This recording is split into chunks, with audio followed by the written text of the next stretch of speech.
OPC अनि BPC cement, जसको विश्वसनीयता छ अमूल्य। अटल पावर, भरोसा प्रबल, निर्माण अटल।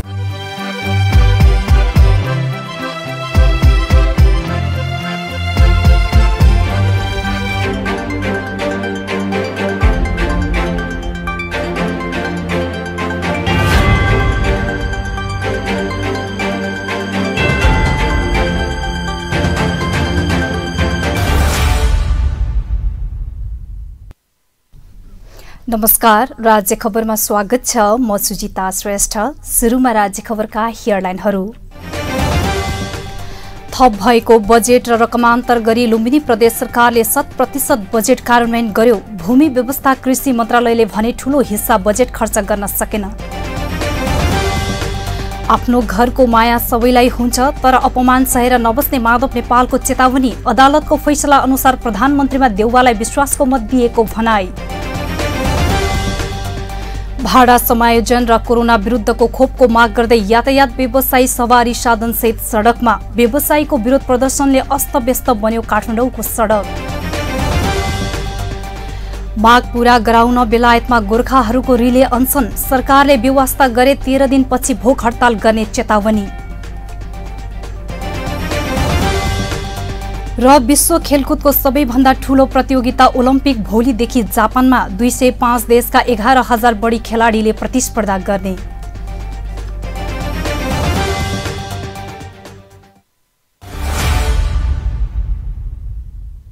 नेपाल गुणस्तर चिन्ह प्राप्त अटल पावर ओपीसी तथा बीपीसी सिमेन्ट। मूल्यमा होइन, गुणस्तरमा विश्वास गर्नुहोस्। सस्तो सिमेन्टको प्रयोग गरेर आफ्नो निर्माणलाई कमजोर नबनाउनुहोस्। अटल पावर ओपीसी अनि बीपीसी सिमेन्ट, जसको विश्वसनीयता छ अमूल्य। अटल पावर, भरोसा प्रबल, निर्माण अटल।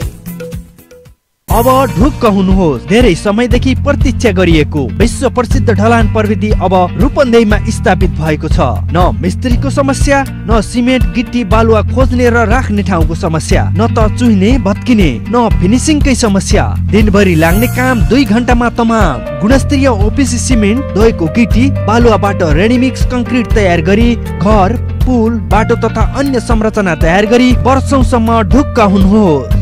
लुम्बिनी आरएमसी रेडीमिक्सबाट कंक्रिट ल्याएर घर ढलान गरे। जिन्दगी भरिको लागि ढुक्क भए। तपाईँ ढुक्क हुनुहोस्। गुणस्तर लुम्बिनी आरएमसीले दिन्छ। लुम्बिनी रेडीमिक्स कंक्रिट प्रणाली, तिलोत्तमा 12, मङ्गलापुर, रूपन्देही। फोन 071 562 391, मोबाइल 98 570 35 966 र 98 026 52 956। लुम्बिनी रेडीमिक्स कंक्रिट प्रणाली।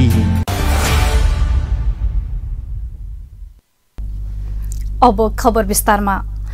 लुम्बिनी प्रदेश सरकारले विकास खर्चमा तथ्याङ्कमा उत्साहजनक सफलता हासिल गरेको छ। औसतमा संघीय र अन्य प्रदेशको तुलनामा विकास खर्चको दर लुम्बिनीको बढी नै छ। आर्थिक वर्ष 2077-78 मा संघीय सरकारबाट थप भएको र केही रकम रकमान्तर गरेर भए पनि 100% पुँजीगत खर्च गर्न सफल भएको छ। लुम्बिनी प्रदेश सरकारले आर्थिक वर्ष 77-78 मा विकास बजेटको खर्चलाई वृद्धि गरेको छ।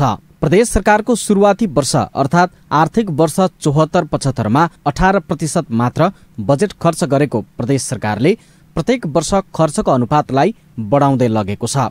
आर्थिक वर्ष 75-76 मा 60, 76-77 मा 70% बजेट कार्यान्वयन गरेको प्रदेश सरकारले 77-78 मा करिब 89% बजेट कार्यान्वयन गर्न सफल भएको छ। 36 अर्ब 35 करोड 25 लाख कुल बजेट मध्ये 32 अर्ब 26 करोड 6 लाख रुपियाँ खर्च भएको प्रदेश लेखा नियन्त्रक कार्यालय बुटवलले जनाएको छ। समग्रमा खर्चको अवस्था अत्यन्त राम्रो छ, जसमा चालुतर्फ हाम्रो जुन सुरुमा बजेट पास भएको थियो त्यो बजेटको तुलनाको आधारमा चालुतर्फ 77%, 77.56%, पुँजीगततर्फ सुरु जुन जति हामीले प्रदेश सभाले बजेट पास गरेको थियो त्यो बजेटको आधारमा 99.42% र एग्रिगेटमा भन्नुपर्दाखेरि हाम्रो जुन जति 36 अर्ब 35 करोड 25 लाख बजेट थियो त्यसको आधारमा भन्नुपर्दा 88.76% खर्च भएको छ। प्रदेश सरकारको मन्त्रालयगत विकास खर्च भने 100% छैन, तर रकमान्तर र संघीय सरकारले बजेट थप गर्दा केही मन्त्रालय र प्रदेश कार्यालयको खर्च लक्ष्य भन्दा बढी भएको हो। भौतिक पूर्वाधार विकास मन्त्रालयमा संघीय सरकारले 1 अर्ब 59 करोड 67 लाख रुपियाँ बजेट थप गरेको थियो। 13 अर्ब 92 करोड प्रदेश सरकारको नियमित बजेट थियो। तर संघीय सरकारको थप भएको बजेट सहित गर्दा 15 अर्ब 52 करोड पुँजीगत खर्च भएको छ। त्यस्तै प्रदेश सरकारले अर्थ विविध शीर्षकमा राखेको 61 करोड 7 लाख रुपियाँलाई रकमान्तर गरी प्रदेश योजना आयोग मार्फत खर्च गर्दा त्यसको पुँजीगत खर्च 717% हुन आएको छ। बजेट पारित भइसके पछाडि संघीय सरकारले सुरुमा बजेट बनाउने बेलामा जति सशर्त अनुदान दिन्छु भनेको थियो त्योभन्दा थप बजेट प्राप्त भएको कारणले गर्दाखेरि यस्तो देखिएको हो। र सँगसँगै प्रदेश सरकारकै अर्थ विविधतिर रहेको बजेट अथवा अरू कुनै मन्त्रालयमा चाहिँ रहेको बजेट रकमान्तरको कारणले गर्दा पनि र संघीय सरकारले थप गरेको बजेट भौतिक पूर्वाधार विकास मन्त्रालयमा त्यो कारणले गर्दा बजेट बढ्यो। तर चाहिँ हाम्रो सुरुको अनुमानका आधारमा हेर्दाखेरि 111% भए तापनि जुन संघीय सरकारले थप गरेको बजेटलाई जोड्दा र अन्यत्र एउटा रकमान्तर भएको बजेटलाई जोडेर चाहिँ हेर्दाखेरि त्यो चाहिँ 100 भन्दा तलै हुन्छ। त्यसो त प्रदेश लोकसेवा आयोगमा पनि रकम थप गरी बजेट कार्यान्वयन गरिएको थियो। प्रदेश लोकसेवाले पुँजीगतमा 104% अर्थात् 24,70,000 बजेट छुट्याइएकोमा बजेट थप गरी 25,74,000 रुपियाँ कार्यान्वयन गरिएको थियो। विकास खर्चतर्फ भूमि व्यवस्था कृषि तथा सहकारी मन्त्रालय र आन्तरिक मामिला तथा कानुन मन्त्रालय कमजोर देखिएका छन्। भूमि व्यवस्था कृषि तथा सहकारी मन्त्रालयले पुँजीगततर्फै 15 करोड भन्दा बढी रकम खर्च गर्न सकेन। आन्तरिक मामिला मन्त्रालयले 39%, सामाजिक विकास मन्त्रालयले 78%, उद्योग पर्यटन वन तथा वातावरण मन्त्रालयले 86% मात्रै पुँजीगत खर्च गर्न सफल भएका छन्। पुँजीगत विकास खर्चको तथ्याङ्क करिब 100% भएकाले सरकारले यसलाई ठूलो सफलता मानेको छ। आफ्नो वर्क शेड्युल ठिक ढङ्गले बनाएर पहिलो चौमासिकमा 15%, दोस्रो चौमासिकमा 40% र तेस्रो चौमासिक पुरा हुँदाखेरि 90 क्रस गर्ने भनेर आफ्नो वर्क शेड्युल बनाएर एमटिएफ अनुसार नै यो मध्यकालीन खर्चको जुन हामीले एउटा बनाएका छौँ अब त्यसै अनुसार नै अब अगाडि बढ्ने गरी खर्चको विनियोजन पनि भएको छ र त्यसलाई विधिवत ढङ्गले एउटा भनौँ न गुणस्तरीय काम यो करिब हँचुवाको भरमा चाहिँ आषाढे विकासका कुरा पनि होइन। अब यसलाई चाहिँ एउटा गुणस्तरीय अब काम पनि गर्दै त चाहिँ यसपालि हामीले 99.42 अथवा यो 70%, यसलाई 100% भन्न पनि मिल्छ। किन भन्दा 99.42% आजसम्म नेपालको इतिहासमा चाहे त्यो सङ्घीय सरकार भन्नुहोस् वा अहिले नवगठित भनौँ न प्रदेश सरकारका यो लुम्बिनी बाहेकका कुनै पनि सरकारले कुनै पनि प्रदेशले चाहिँ अब यो 99.42 पुँजीगत खर्च गर्ने अहिले समर्थ राख्दैन र लुम्बिनीले एउटा आफ्नो ब्रान्ड चाहिँ बनाएको। प्रदेश सरकारले संघीयता कार्यान्वयनको पहिलो आर्थिक वर्ष 74-75 मा जम्मा 1 अर्ब 2 करोड 50 लाख बजेट मध्ये 18% मात्र खर्च गरेको थियो। प्रत्येक वर्ष बजेट खर्चको अनुपात वृद्धि भए पनि मन्त्रालयगत रूपमा भने 100% पुँजीगत खर्च अझै हुन सकेको छैन। एकातिर खर्चको अनुपात बढाउनु पर्ने चुनौती छ भने अर्कोतर्फ गुणस्तरीय विकास निर्माणमा सरकारी नजर अझै पुग्न सकेको छैन। कोरोना महामारीका बीच लुम्बिनीको विकास खर्चलाई सन्तोषजनक मान्न सकिए पनि यथार्थ मन्त्रालयको विकास खर्चको अनुपातलाई भने बढाउनेतर्फ सरकारको ध्यान पुग्न जरुरी छ। क्यामेरामा माधव पौडेलका साथ विनोद परियार, बुटवल।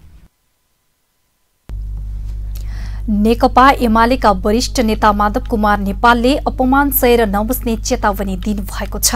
नेपाल कम्युनिस्ट पार्टीका संस्थापक महासचिव पुष्पलाल श्रेष्ठको 43औं स्मृति दिवसका अवसरमा काठमाडौँमा भएको एक कार्यक्रममा वरिष्ठ नेता नेपालले आफ्नो घरको माया सबैलाई लाग्ने तर त्यसो भन्दैमा अपमान र कुकर्म सहेर नबस्ने चेतावनी दिनुभयो। नेकपा एमालेलाई क्रान्तिकारी र आम नागरिकको पार्टी बनाउने अभियानमा अवरोध भइरहेको तर आम कार्यकर्ताको चाहनालाई कसैले रोक्न नसक्ने नेता नेपालको भनाइ छ। एक कम्युनिस्ट आन्दोलनलाई सही दिशामा लिएर जाने नेकपा एमाले अगाडि बढोस् भन्ने हामी चाहना गर्न चाहन्छौँ। त्यो स्वरूपमा अगाडि बढ्छ कि बढ्दैन हामी पर्खेर हेरिरहेका छौँ। यस रूपमा अगाडि बढ्छ, सुदृढ रूपान्तरण हुन्छ, ठिक कसले आफूले भनेको घरबाट त्यतिकै बाहिर निस्कन चाहन्छ तर अपमान सहेर कोही पनि बस्दैन। गलत सबै खालका कुकर्महरू हुँदाहुँदै अन्त्यलाई सहेर कोही पनि बस्नु हुँदैन। त्यो प्रशिक्षण हामीले पाएका छौँ। उहाँले अध्यक्ष केपी शर्मा ओलीले घरको बारदलीबाट धारे हात लगाउने र कार्यकर्तालाई बाँदर जुलुस निकाल्न लगाएर नाटक मञ्चन गरेको आरोप पनि लगाउनुभयो। पार्टीलाई आफ्नो मुठ्ठीमा मात्रै राख्न खोज्ने तानाशाही प्रवृत्ति देखाउने र म नै सर्वा हो भन्ने नेतृत्वले गर्दा एमाले यो अवस्थामा पुगेको नेता नेपालको भनाइ छ। जनताको सम्मानको रक्षा गर्ने, मर्यादित जीवन सबैले बाँच्न पाउनु भन्ने कुरालाई सुनिश्चित गर्ने, अपराधी र यस्ता खालका शोषक सामन्त जाली झेली फटा यस्ता खालका तत्त्वहरू कहिले स्याहिया, कहिले बाँदर जुलुस, कहिले बरण्डामा उफ्रिने यस्ता खालका जुन नाटक मञ्चन भइरहेको छ, यो सबैबाट यो समाजलाई र पार्टीहरूलाई कसरी मुक्त गर्ने भन्ने कुराको सन्दर्भमा पनि हामीले वास्तवमा यी कुराहरूबाट शिक्षा प्राप्त गरेर कमी कमजोरीलाई सुधारेर नयाँ सिरा उडाल्नु पर्ने कुरामा आजको दिनले सबैमा त्यो चेतना दिन सकोस्, प्रेरित। यसैबीच वरिष्ठ नेता नेपालले सर्वोच्च अदालतको फैसला र लोकतान्त्रिक मूल्य मान्यता अनुसार नै प्रधानमन्त्री शेरबहादुर देउवालाई विश्वासको मत दिएको स्पष्टीकरण दिनुभएको छ। पार्टी अध्यक्ष केपी शर्मा ओलीले सोधेको स्पष्टीकरणमा जवाब दिँदै नेता नेपालले 23 फागुनको सर्वोच्चको फैसलापछि नयाँ परिस्थितिमा पुनः पार्टी एकता प्रक्रिया अघि बढाउनुको साटो एउटा विचार समूहलाई मात्र लिएर हिँड्दा समस्या आएको बताउनुभयो। नेकपा एमालेका अध्यक्ष केपी शर्मा ओलीले वरिष्ठ नेता माधव कुमार नेपाल समूहलाई आम माफी दिने घोषणा गर्नुभएको छ। पुष्पलाल स्मृति दिवसको अवसरमा बिहिबार च्यासल स्थित तुलसीलाल स्मृति भवनमा भएको कार्यक्रममा एमाले अध्यक्ष ओलीले बाटो बिराएका र भड्किएकाहरूलाई आम माफी दिने घोषणा गर्नुभयो। निवर्तमान प्रधानमन्त्री समेत रहेका ओलीले आफ्नो पार्टी नेतृत्वको सरकार ढाल्न दुनियाँ लाग्दा पनि खुट्टा समेत हल्लाउन नसकेपछि अदालतको परमादेशबाट हराइएको उल्लेख गर्नुभयो। तर एमाले स्थानीय तह, प्रदेश र संघीय संसदमा प्रमुख शक्ति रहेको भन्दै देशको प्रमुख राजनीतिक शक्तिको धार भएको जिकिर गर्नुभयो। यो प्रमुख पार्टी हो, यो देशकै प्रमुख राजनीतिक शक्ति हो।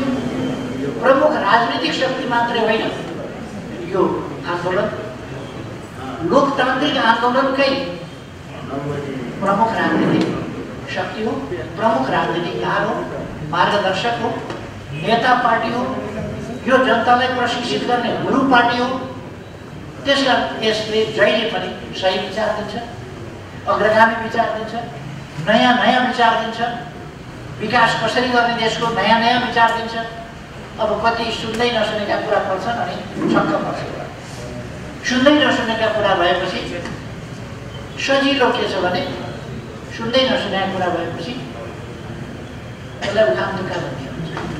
त्यसैगरी नेकपा एमालेका नेता रामबहादुर थापा बादलले आफ्नो पार्टीभित्रको अन्तरसङ्घर्ष वर्ग सङ्घर्षमा रूपान्तरण भएको भन्दै अवसरवादीहरू पलायन भएको बताउनुभयो। आफ्नो पार्टीको संसदीय दलको नेता विस्थापन गरेर अर्कै दलको प्रतिनिधिलाई प्रधानमन्त्री बनाउनु अपराध भएको दावी गर्नुभयो। दलीय प्रणाली अनुरूप, लोकतन्त्रको मूल सिद्धान्तको अनुरूप त्यो धारालाई ठोस गर्न जरुरी छ। 76(5) ले एक ठाउँ दिएको छ, निर्देशकले त्यहाँ ठाउँ दिएको छ र त्यो ठाउँलाई मेटाउनको निम्ति यो नारालाई चाहिँ हामीले अब संविधानको संशोधनलाई लिएर चाहिँ अब अदालतले जुन गरेको छ यो रूपमा चाहिँ आन्दोलन उठाउन जरुरी छ भन्ने लाग्छ। र अहिले अब हामी एउटा विषम परिस्थितिमा छौँ र आज पक्कै पनि आज पार्टी विभाजित भए पनि पार्टी शुद्धिकृत भएको छ। शुद्धिकरण अभियान फेरि पार्टीमा सुरु भएको छ। नेपाल कम्युनिस्ट पार्टीका संस्थापक महासचिव पुष्पलाल श्रेष्ठको 43औं स्मृति दिवस आज विभिन्न कार्यक्रम गरी मनाइएको छ। रामेछापको भँगेरीमा विक्रम सम्वत 1981 असार 15 गते जन्मनु भएका पुष्पलालले 2006 साल वैशाख 10 गते नेपाल कम्युनिस्ट पार्टी स्थापना गर्नुभएको थियो। नेपालको वाम प्रजातान्त्रिक आन्दोलनमा महत्वपूर्ण भूमिका निर्वाह गरेका पुष्पलालको 2035 साल साउन 7 गते भारत प्रवासमा रहेको बेला निधन भएको थियो।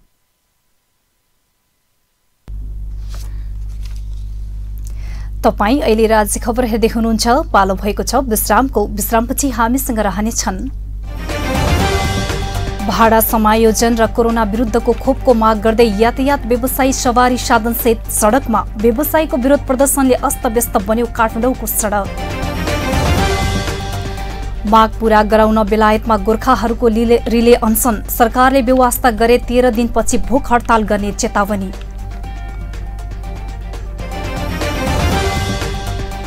र विश्व खेलकुदको सबैभन्दा ठूलो प्रतियोगिता ओलम्पिक भोलिदेखि जापानमा 205 देशका 11,000 बढी खेलाडीले प्रतिस्पर्धा गर्ने।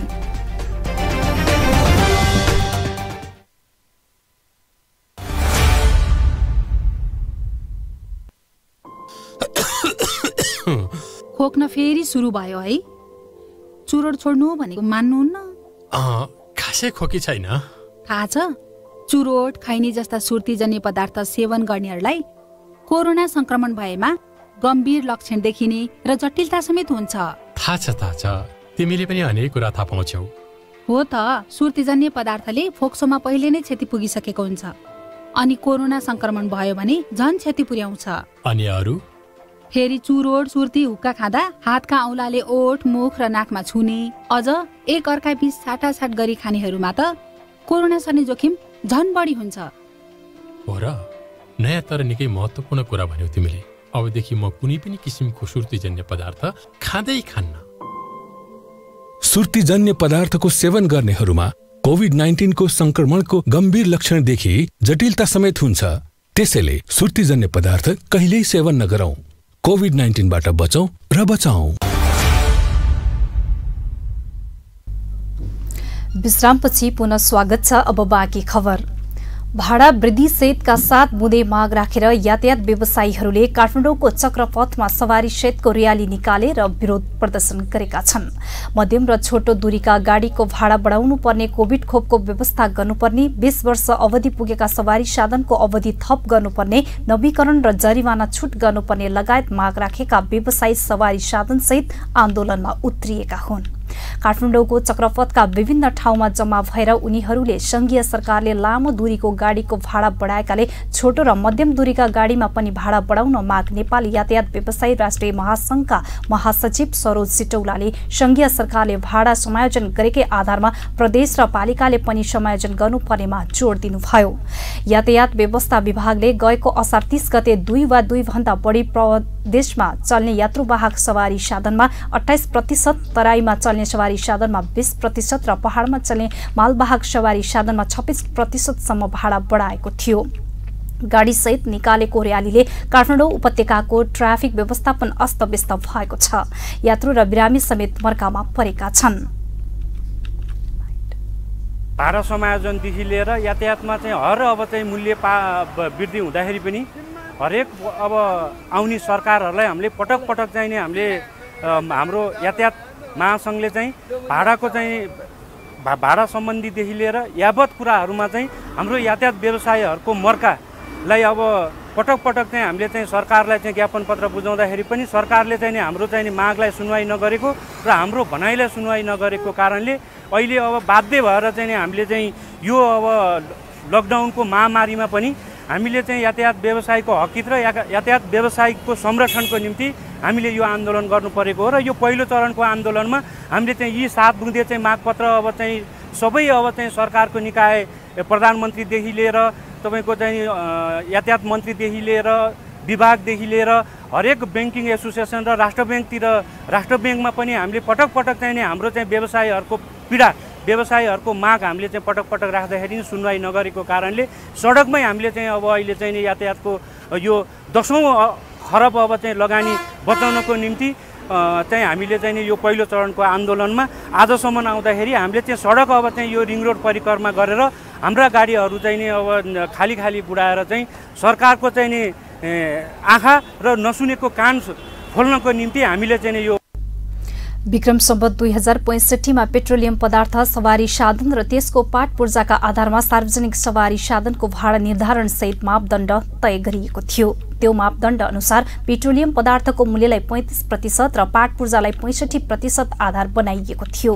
त्यही आधारमा वार्षिक रूपमा भाडा समायोजन गरिनुपर्नेमा झण्डै 9 वर्षदेखि हुन नसकेको यातायात व्यवसायीको गुनासो छ।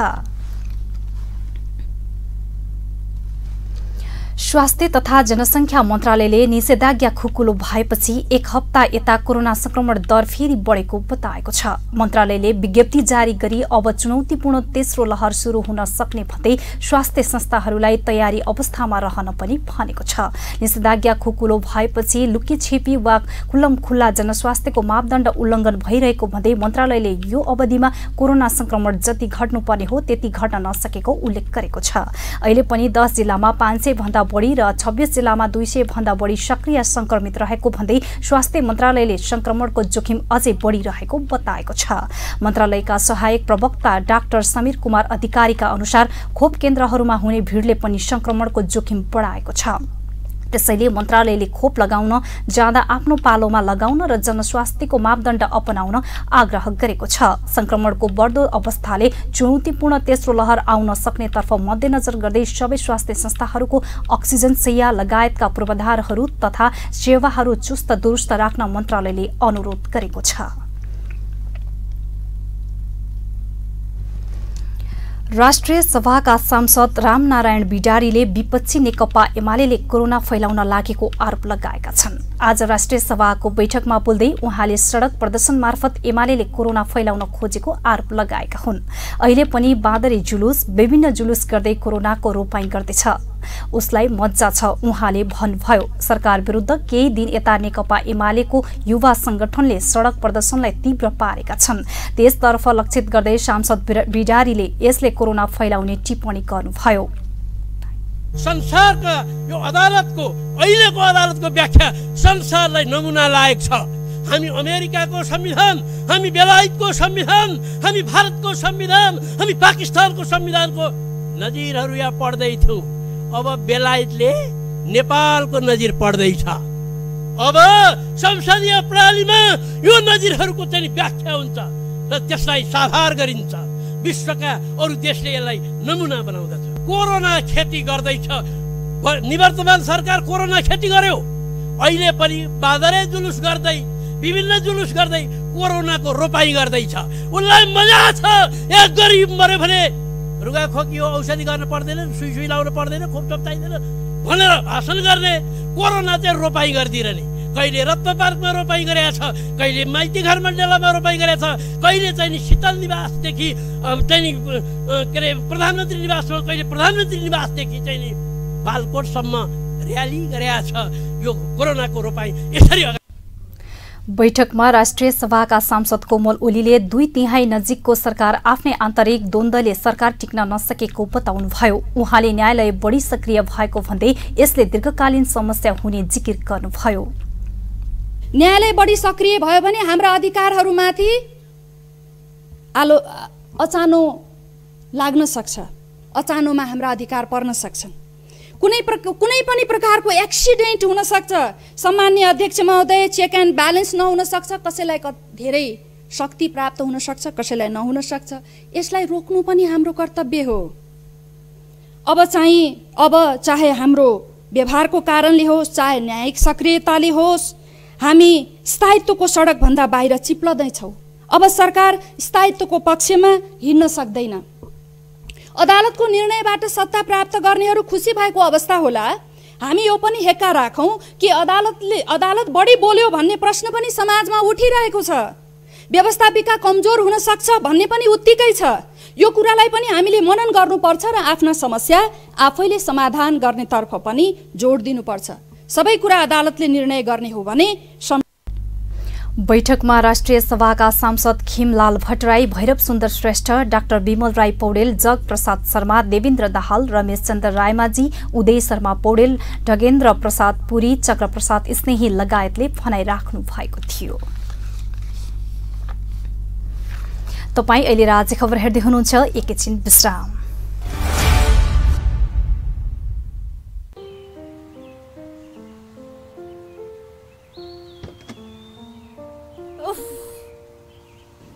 तिमीले फेरि चुरोट खान थालेको? कुर्दा कुर्दै एउटा मात्रै। जति भन्यो नि मान्दैनौ। जान्न म कतै नि। एकछिन कुर्दा पनि। सरी बाबा, सरी, गल्ती भयो। तिम्रो कसम, अबदेखि खान्न। बरु जाउँ कतै लन्च खान। चुरोट, हुक्का, खैनी जस्ता सुर्तीजन्य पदार्थ पूर्ण रूपमा निषेध भएको रेस्टुरेन्टमा मात्रै जान्छु म। स्योर।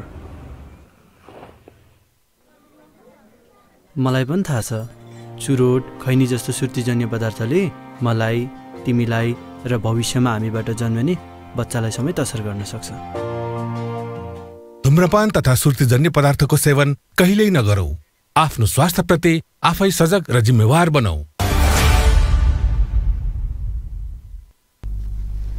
राज्य खबरमा विश्रामपछि पुनः स्वागत छ। बाँकी खबर अघि हेडलाइन पुनः एकपटक।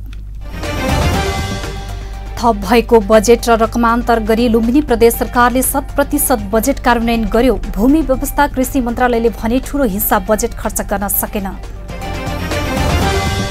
आफ्नो घरको माया सबैलाई हुन्छ तर अपमान सहेर नबस्ने माधव नेपालको चेतावनी।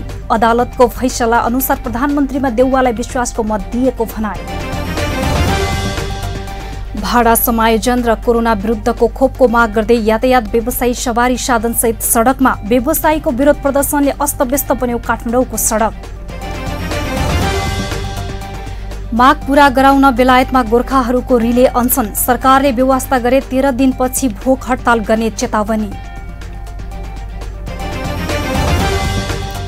र विश्व खेलकुदको सबैभन्दा ठूलो प्रतियोगिता ओलम्पिक भोलिदेखि जापानमा 205 देशका 11,000 बढी खेलाडीले प्रतिस्पर्धा गर्ने।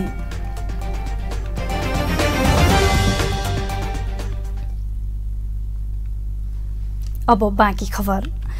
गुल्मी जिल्लामा गत आर्थिक वर्ष 2077-78 सवारी कारबाहीमा 51 लाख बढी राजस्व संकलन भएको छ। यो अवधिमा ट्राफिक नियमको उल्लङ्घन गर्ने 7,939 सवारी साधनलाई कारबाही गरिएको छ। सवारी साधन कारबाहीबाट 51,23,000 राजस्व संकलन भएको जिल्ला ट्राफिक प्रहरी कार्यालयले गुल्मीका प्रमुख प्रहरी नायब निरीक्षक कृष्ण प्रसाद आचार्यले बताउनुभयो। प्रहरीले ट्राफिक नियम उल्लङ्घन गर्ने जीप कार 2,824 वटा, मोटरसाइकल 2,651 वटा, ट्र्याक्टर 505 वटा, बस 265 वटा र ट्रक 670 वटालाई कारबाही गरिएको जनाएको छ। त्यस अवधिमा जिल्लामा 37 वटा सवारी दुर्घटना परि 22 जनाले ज्यान गुमाएका थिए। अघिल्लो आर्थिक वर्ष भन्दा यस आर्थिक वर्षमा 20 लाख बढी राजस्व संकलन भएको छ। ट्राफिक प्रहरीले मालवाहक सवारी साधनले क्षमता भन्दा बढी सामान बोक्ने, जीप कारले क्षमता भन्दा बढी यात्रु राख्ने, लाइसेन्स नबोक्ने र जथाभावी पार्किङ गर्ने सवारी धनीहरूलाई कारबाही गरेको प्रहरी नायब निरीक्षक आचार्यले बताउनुभयो। जिल्ला ट्राफिक कार्यालयले सवारी दुर्घटना न्यूनीकरण तथा ट्राफिक व्यवस्थापनको लागि ट्राफिक जनचेतनामूलक कार्यक्रमहरू पनि सञ्चालन गर्दै आइरहेको छ। अब विदेशको खबर। पटक पटकको आग्रहमा पनि आफ्ना माग पूरा नगरेको भन्दै गोर्खाहरूले बेलायतमा रिले अनसन सुरु गरेका छन्। गोर्खा सत्याग्रह संयुक्त संघर्ष समितिको नेतृत्वमा हिजो दिउँसो 1 बजेदेखि बेलायती प्रधानमन्त्रीको कार्यालय 10 टाउन डाउनिङ स्ट्रिटमा अनसन थालिएको छ। बेलायत सरकार र नेपाल सरकारलाई पटक पटक आफ्ना मागको सुनुवाईका लागि विभिन्न चरणमा र विभिन्न माध्यमबाट आग्रह गर्दा पनि सुनुवाई नभएपछि बाध्यात्मक परिस्थितिले अनसन बस्न परेको अभियान कर्मी ज्ञानराज राईले बताउनुभयो।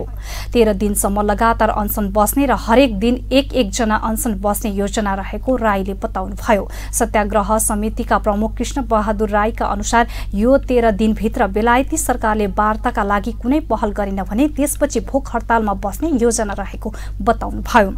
गत महिना गोर्खाहरूका मागसँग सरोकार राख्ने 5 वटा संस्था र गैर आवासीय नेपाली संघ युके लगायतले नेपाल सरकार र बेलायत सरकार दुवैलाई पत्र पठाएको थियो। पत्रमा भूपू गोर्खाहरूको समान पेन्सन लगायतका माग राखेर वार्ताका लागि आग्रह गरिएको थियो। यो पटक 13 बुँदे मागसहित आन्दोलनमा रहेका गोर्खाहरूको उक्त अनसनलाई गोर्खा हक हितका लागि काम गर्दै आइरहेको गेसो नामक संस्थाले भने साथ दिएको छैन। नेपाल सरकार र बेलायत सरकारलाई आफ्ना माग पुर्याइसकिएको र बेलायत जस्तो ठाउँमा अनसन जस्तो गतिविधि गर्नुले समस्या समाधान भन्दा पनि थप जटिल हुने गेसो संस्थाका सभापति कृष्ण कुमार राईले बताउनुभयो। अब खेल खबर। विश्व खेलकुदको सबैभन्दा ठूलो प्रतियोगिता ओलम्पिक भोलिदेखि जापानमा सुरु हुँदैछ। कोरोना महामारीले गर्दा 1 वर्षपछि सरेको टोकियो ओलम्पिकका खेल दर्शक बिना नै खेलाइनेछ। सन् 1964 मा पहिलो पटक ओलम्पिक आयोजना गरेको जापानले 57 वर्षपछि फेरि ओलम्पिक आयोजना गर्दैछ। यसपटक ओलम्पिकमा 5 नयाँ खेल समावेश गरिएको छ, जसमध्ये बेसबल र सफ्टबल 2008 पछि पहिलो पटक ओलम्पिकमा राखिएको हो। यसबाहेक सर्फिङ, स्केटबोर्डिङ, स्पोर्ट्स क्लाइम्बिङ र कराते भने पहिलो पटक ओलम्पिकमा सहभागी गराइएको हो। सन् 2016 मा ब्राजिलमा भएको रियो ओलम्पिकको दौरान अन्तर्राष्ट्रिय ओलम्पिक काउन्सिलको बैठकले टोकियो 2020 मा 5 खेल थप गर्ने निर्णय गरेको थियो। 32औं संस्करणको ग्रीष्मकालीन ओलम्पिकमा कुल 33 खेलमा प्रतिस्पर्धा हुनेछ, जसमा विभिन्न 50 विधाको खेल समावेश छन् भने कुल 339 इभेन्टमा प्रतिस्पर्धा गराइनेछ। जुलाई 23 देखि अगस्त 8 सम्म सञ्चालन हुने टोकियो ओलम्पिकमा 205 देशबाट 11,000 भन्दा बढी खेलाडीले प्रतिस्पर्धा गर्दैछन्। राज्य खबरको अन्त्यमा आइपुग्यौं। जाँदा जाँदै हेडलाइनहरू। थप भएको बजेट र रकमान्तर गरी लुम्बिनी प्रदेश सरकारले 100% बजेट कार्यान्वयन गर्यो। भूमि व्यवस्था कृषि मन्त्रालयले भने ठूलो हिस्सा बजेट खर्च गर्न सकेन। आफ्नो घरको माया सबैलाई हुन्छ, तर अपमान सहेर नबस्ने माधव नेपालको चेतावनी। अदालतको फैसला अनुसार प्रधानमन्त्रीमा देउवालाई विश्वासको मत दिएको भनाई। भाडा समायोजन र कोरोना विरुद्धको खोपको माग गर्दै यातायात व्यवसायी सवारी साधन सहित सडकमा। व्यवसायीको विरोध प्रदर्शनले अस्तव्यस्त बन्यो काठमाडौँको सडक। माग पूरा गराउन बेलायतमा गोर्खाहरूको रिले अनसन। सरकारले व्यवस्था गरे 13 दिनपछि भोक हडताल गर्ने चेतावनी। र विश्व खेलकुदको सबैभन्दा ठूलो प्रतियोगिता ओलम्पिक भोलिदेखि जापानमा। 205 देशका 11,000 बढी खेलाडीले प्रतिस्पर्धा गर्ने।